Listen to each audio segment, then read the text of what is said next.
2026 সালে বিধানসভা নির্বাচনে ভবানীপুর থেকে লড়ার হুঙ্কার ছাড়লেন বিরোধী দলনেতা শুভেন্দু অধিকারী। রীতিমতো মুখ্যমন্ত্রী মমতা বন্দ্যোপাধ্যায়কে চ্যালেঞ্জ ছুড়ে দিলেন তিনি।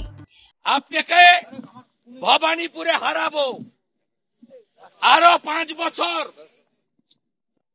হারার যন্ত্রণা বয়ে বেড়াতে হবে, যেভাবে নন্দীগ্রামে হারার যন্ত্রণায় চিৎকার করছেন। 2021 সালে নন্দীগ্রামে মমতা বন্দ্যোপাধ্যায়ের বিরুদ্ধে জয়ের কথা উল্লেখ করেন শুভেন্দু। আর নন্দীগ্রামে মাননীয়াকে আমি হারাবই হারাবই হারাবই। ভবানীপুর আমার বড় বোন আর নন্দীগ্রাম আমার মেজ বোন, আমি দুটো কনস্টিটিউয়েন্সি থেকেই পারলে এবার দাঁড়াবো। 1956 ভোটে জয়ী হয়েছিলেন শুভেন্দু। এরপর ভবানীপুর থেকে উপনির্বাচনে লড়ে বিধানসভায় গিয়েছিলেন মুখ্যমন্ত্রী। স্বৈরাচারী মমতা ব্যানার্জি তিনি গত বছর 2রা মে নন্দীগ্রামে আমার কাছে পরাজিত হয়েছিলেন 1956 ভোটে।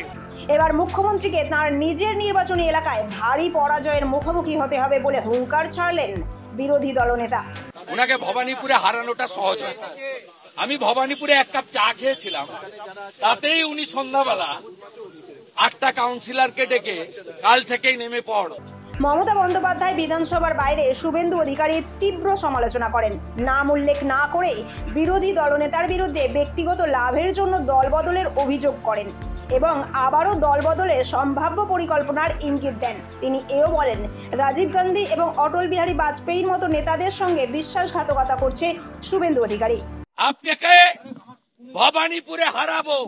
শুভেন্দু বাবু যদি ভবানীপুরে আমাদের কাছে প্রস্তাব দেন দলের কাছে যে মমতা বন্দ্যোপাধ্যায়ের বিরুদ্ধে দাঁড়াবেন উনি, আমরা অবশ্যই সেই প্রস্তাবকে সাদরে গ্রহণ করব এবং এটা আমারও বিশ্বাস যে শুভেন্দু বাবু যদি মমতা বন্দ্যোপাধ্যায়ের বিরুদ্ধে ভবানীপুরে দাঁড়ান তাহলে অবশ্যই মমতা বন্দ্যোপাধ্যায় শুভেন্দু বাবুর কাছে পরাজিত হবে। পাল্টা মমতা বন্দ্যোপাধ্যায়ের সমালোচনা করেন বিরোধী দলনেতা।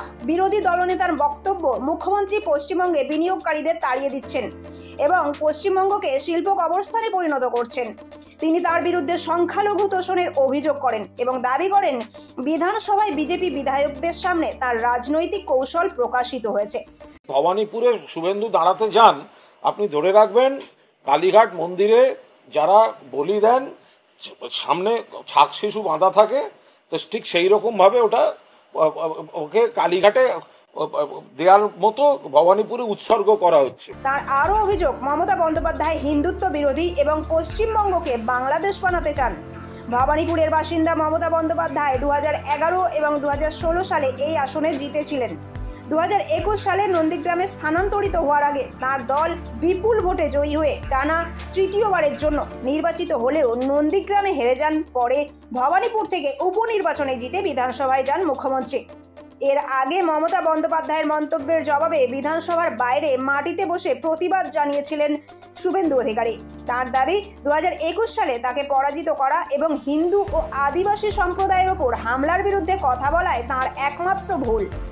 রাজ্যের মন্ত্রী শোভনদেব চট্টোপাধ্যায় অভিযোগ করেছেন, মিথ্যা ও সাম্প্রদায়িক বক্তব্য ছড়িয়ে শুভেন্দু অধিকারী বিধায়ক হিসাবে তাঁর শপথ ভঙ্গ করেছেন।